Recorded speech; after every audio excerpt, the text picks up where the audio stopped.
How you doing, YouTube? My name is Scott Gilardi.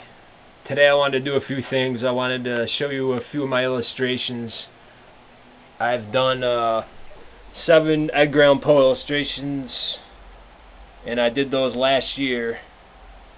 And I want to show you a few of them today, and also explain a couple things about myself. Alright, here's one of them right here.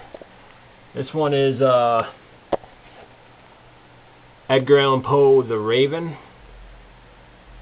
I don't know how good the light is in here, but I'm sure I'm about to see in a few minutes when I bring this up.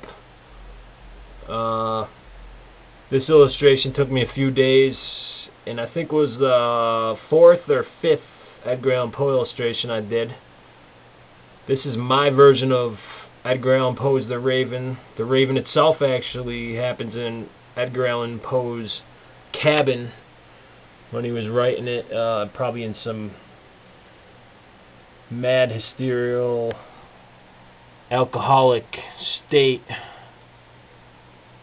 As you can see, there's the bust with Raven perched above it. It's not really the greatest illustration, I'm going to tell you, but I like it, and it's my style, which is dark and inky.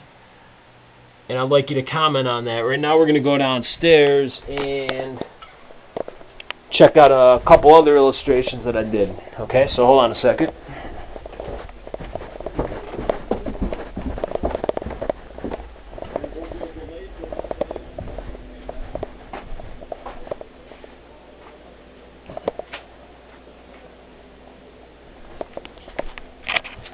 If you know who I am, you probably know that I'm not really the most liked person in the world, and I'm not really cool or anything like that, but I usually tell people to screw off if they give me a hard time or make my life a little unhappier than it should be, I think. But right now I'm going to show you 2 other illustrations I did for Edgar Allan Poe stories.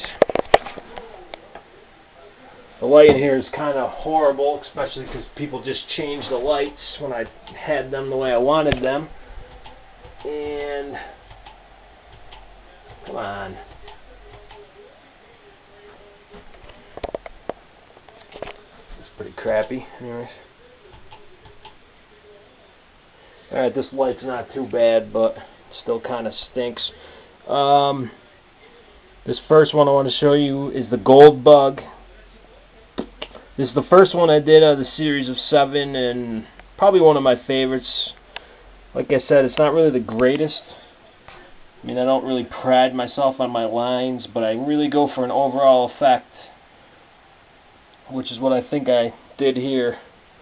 And being that it was my first Poe illustration, I was kind of happy with that. This second one, I think, was my 3rd or 4th Edgar Allan Poe illustration, and this one is the oblong box. If you never read these stories, I would suggest you to read this one in particular, The Gold Bug, because it's humorous and challenging. It uses cryptograms, which you can actually decipher yourself if you know anything about that stuff. I'm not really that intelligible enough in code to decipher stuff, but this particular illustration took me about 2 days, and I would like you all to comment below and tell me what you think of my crappy line, inky, darky, inky, dinky, arty, whatever illustrations.